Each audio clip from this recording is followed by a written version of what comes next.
Tangis Ayu Thalia pecah saat bacakan pledoi kasusnya dengan Nicholas Sayan putra Ahok. Kasus Ayu Thalia dengan putra Basuki Cahayapurnama alias Ahok masih bergulir. Kini kasus Ayu Thalia dengan Nicholas Sayan itu sudah masuk dalam sidang. Ayu Thalia dan Nicholas Sayan terlibat dalam kasus pencemaran nama baik terhadap Nicholas.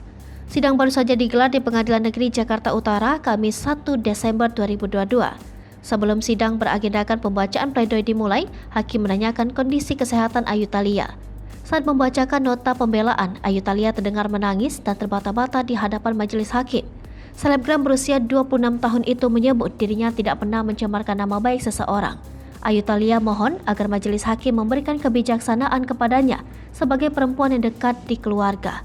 Kemudian Ayu Thalia menyebut jika dirinya saat ini merupakan tulang punggung keluarga, sehingga majelis hakim dapat mempertimbangkan putusan dalam perkara pencemaran nama baik tersebut. Diketahui jika kasus ini berawal ketika Ayu melaporkan Nicholas Sayan ke Polsek Metro Penjaringan.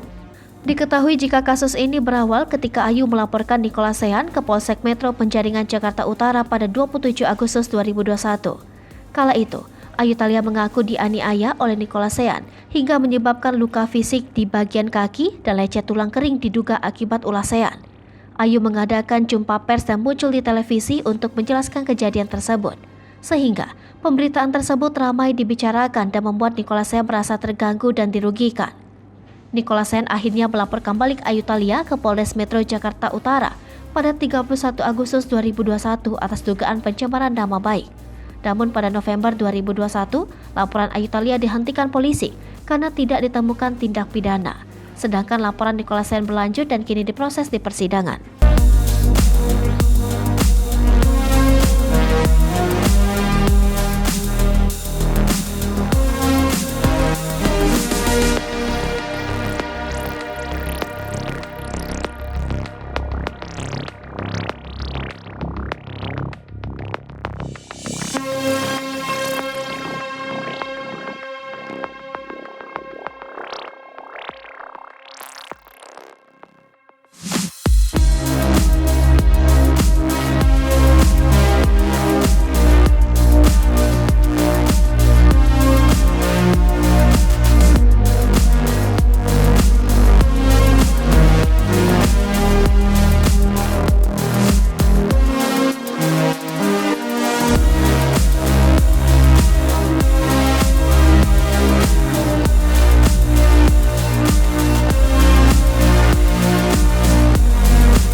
Hai pemirsa Sri Popo TV, jangan lupa komen, like, dan subscribe, serta tonton terus berita-berita terupdate lainnya ya.